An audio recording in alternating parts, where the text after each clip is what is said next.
Olá, seja bem-vindo ao canal Chave de Leitura. Hoje eu quero conversar com vocês sobre a Maria Firmina dos Reis, escritora maranhense, que ficou muito tempo sumida aí das paradas literárias, né? Uma escritora do século XIX, uma escritora do romantismo, e que tem havido aí uma tentativa de resgate da sua obra, da sua memória, porque ela ficou muito tempo desconhecida mesmo, assim, a obra dela ficou no anonimato aí por quase 150 anos. Eu li algumas obras dela nessa edição da Edições Câmara, que é uma edição que estava gratuita na Amazon. Eu fui procurar, depois que eu li a Júlia Lopes de Almeida, eu fiquei animada para ler a Maria Firmina também, e fui procurar livros dela, na verdade eu fui procurar o Úrsula. Fui procurar o Úrsula, que era o livro que eu sabia que estava tendo várias reedições, saiu com a Companhia das Letras e mais outras editoras. E aí encontrei essa edição da Edições Câmara que tinha, além do Úrsula, ele tem um conto chamado Gupeva. Eu vou falar as obras com as datas, tá? Anotei aqui para não esquecer. O Úrsula é de 1859, o Gupeva de 1861, A Escrava, um outro conto, de 1887, e o Canto Saber Amar, um livro de poesias, de 1871. A Maria Firmina escreveu um bocadinho e ela foi uma mulher autodidata. Ela nasceu em 1825 e ela viveu a maior parte da vida numa cidade chamada Guimarães. Ela trabalhou como professora. Ela, apesar de ser autodidata, ela fez um concurso público para o magistério e passou em primeiro lugar. E quando ela se aposentou do magistério como funcionária do Estado, ela criou uma turma mista, que era uma coisa que não era comum, né? Uma turma de meninos e meninas para pessoas que não podiam pagar. Olha que pessoa maravilhosa. Então, assim, ela foi uma pessoa engajada com questões da educação, era uma abolicionista e, além de ter sido romancista, contista, poeta, escreveu para a imprensa.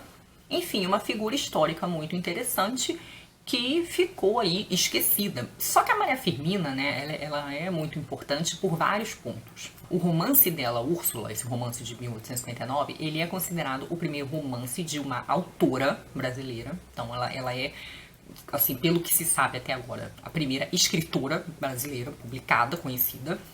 O romance dela é o primeiro romance abolicionista. Então, assim, esse livro dela, ele foi escrito e publicado antes da escravizaura, antes das obras mais famosas do Castro Alves, né, Navio Negreiro e Espumas Flutuantes, e antes da Lei Áurea. Então, assim, a mulher é só muito pioneira, sabe? E ela é muito pioneira mesmo, porque o Úrsula é um romance que fala da situação dos negros escravizados a partir deles mesmos, são eles que falam.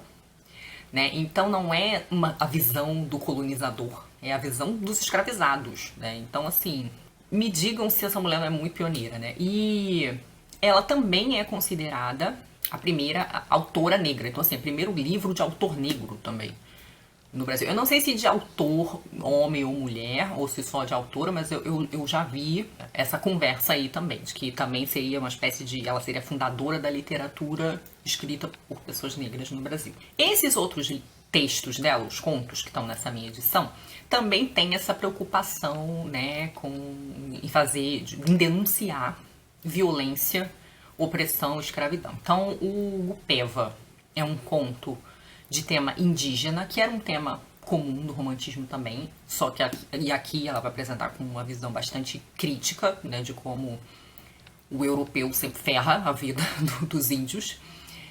Depois eu vou falar em ordem direitinho sobre eles. O A Escrava é um outro texto com tema abolicionista, que foi escrito um ano antes da Lei Áurea.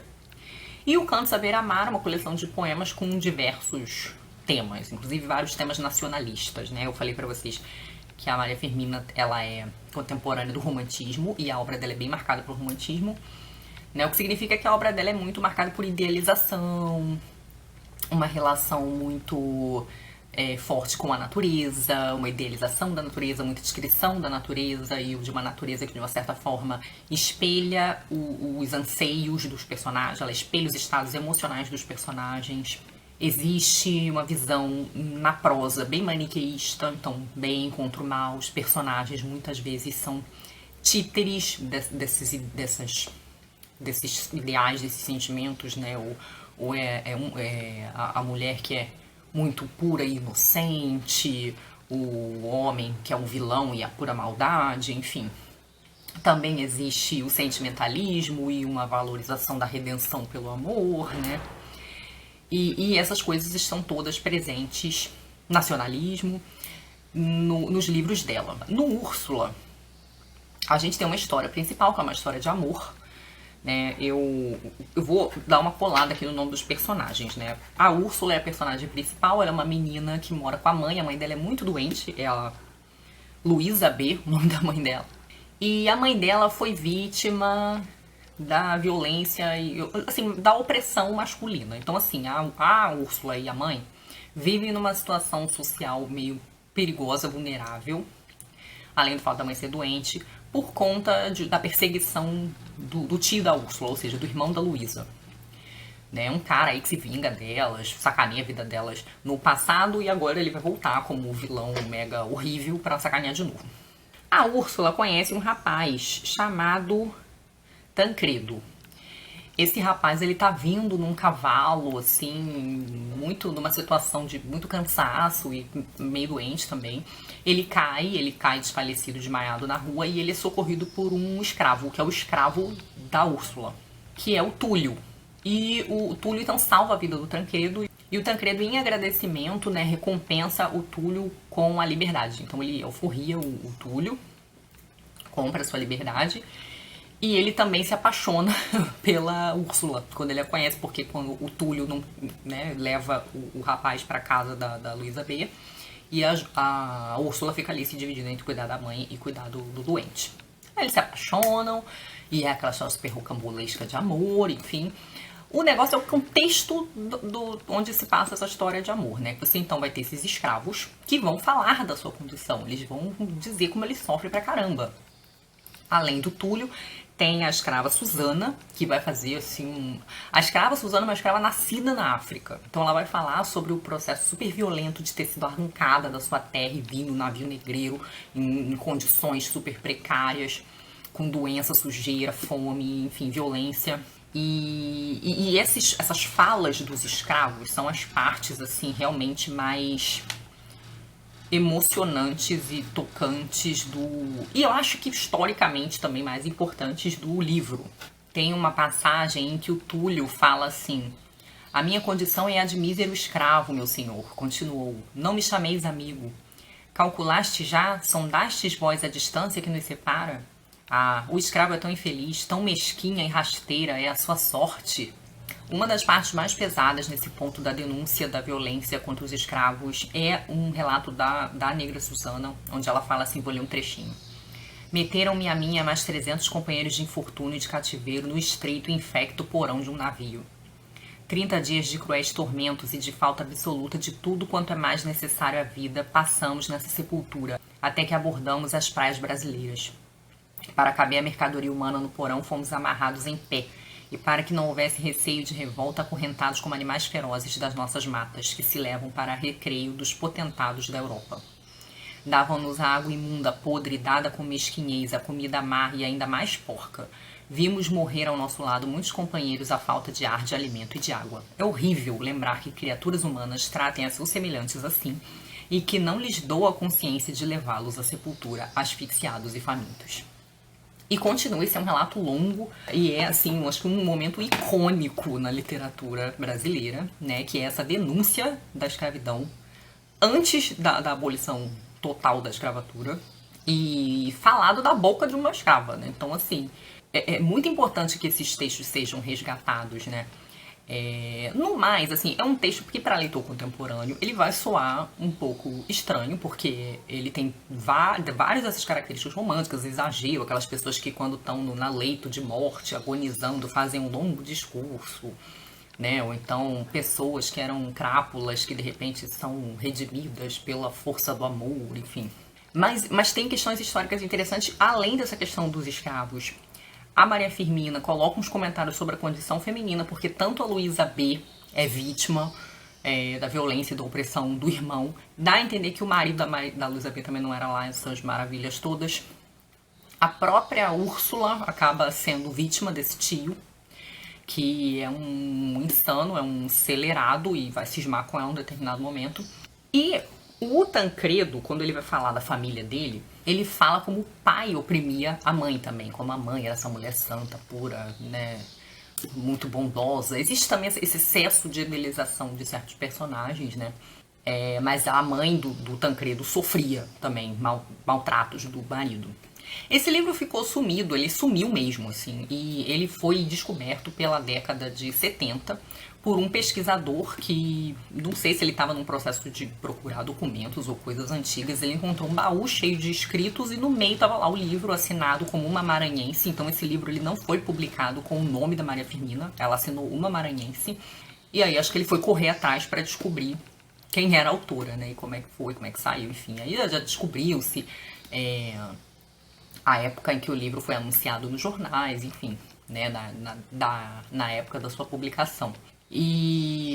Mas eu acho que é um texto importante para ser resgatado hoje, ele tem importância histórica, ele está plenamente integrado no movimento romântico. Não teria, por exemplo, por que a gente estudar a Moreninha ou a Escravizaura e não estudar Úrsula. Porque, assim, do ponto de vista da qualidade da construção, se equivalem, assim. E do ponto de vista histórico, eu considero mais importante até, porque não só, primeiro, livro de uma autora mulher, mas como um livro que critica a situação dos escravos, né, a escravidão, colocando a crítica na boca dos próprios escravos, assim.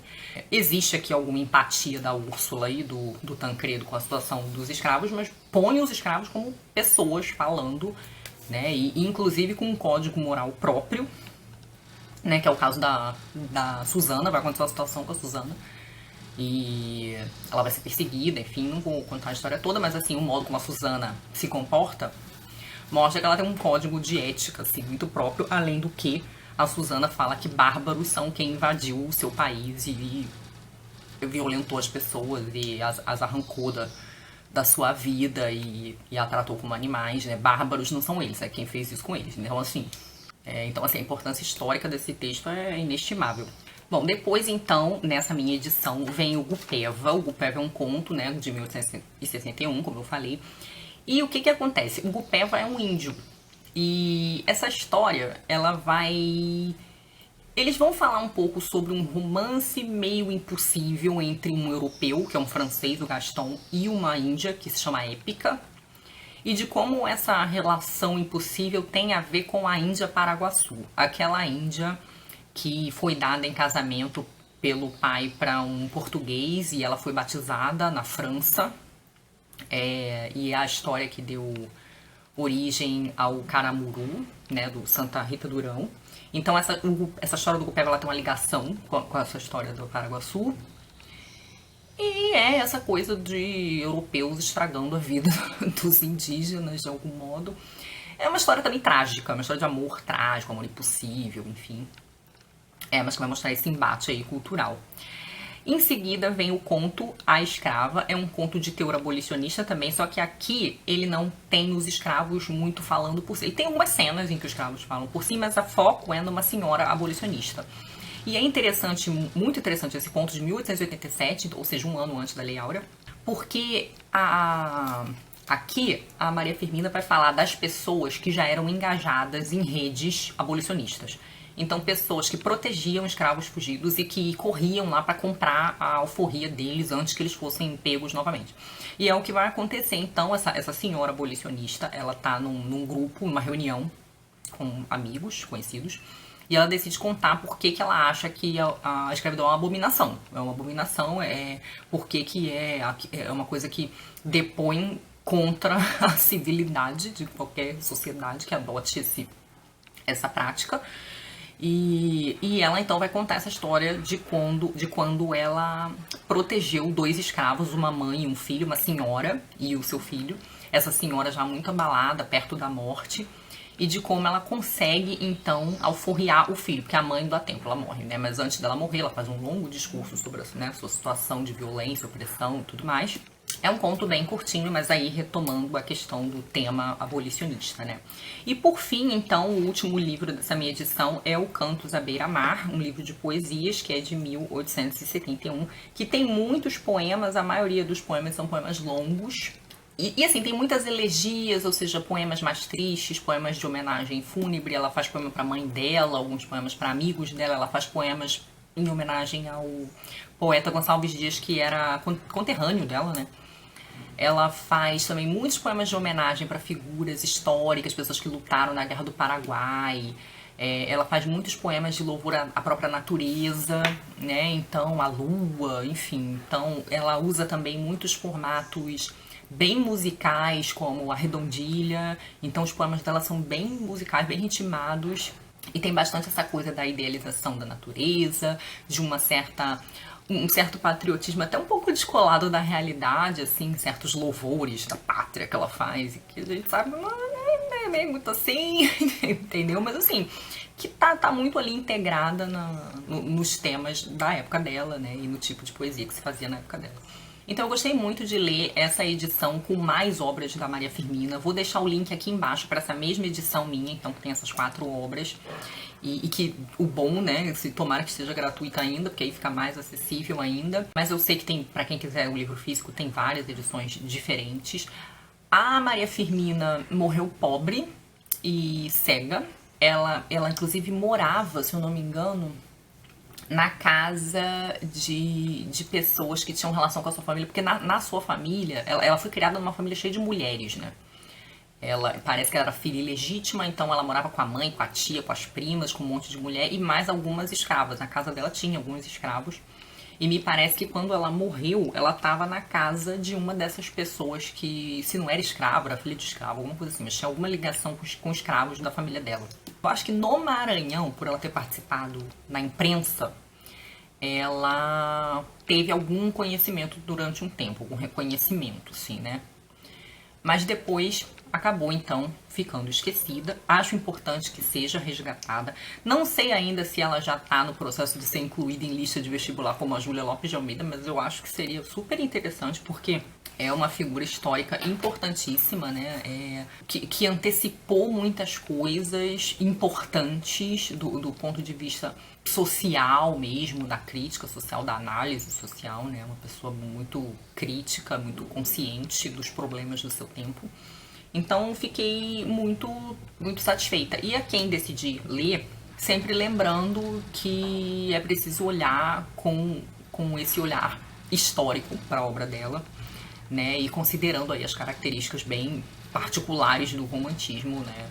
Que vão fazer com que o texto que seja um texto bem próprio do seu tempo, inclusive nos seus valores, né? Um texto que traz muito valor cristão embutido. Ela fala o tempo todo de Deus, né? De como certas coisas, certas violências e opressões não são compatíveis com um espírito cristão, e uma ultra-idealização da mulher, né? O modo como a mulher ama, o modo como a mulher vive, que é uma visão assim também já mais estereotipada.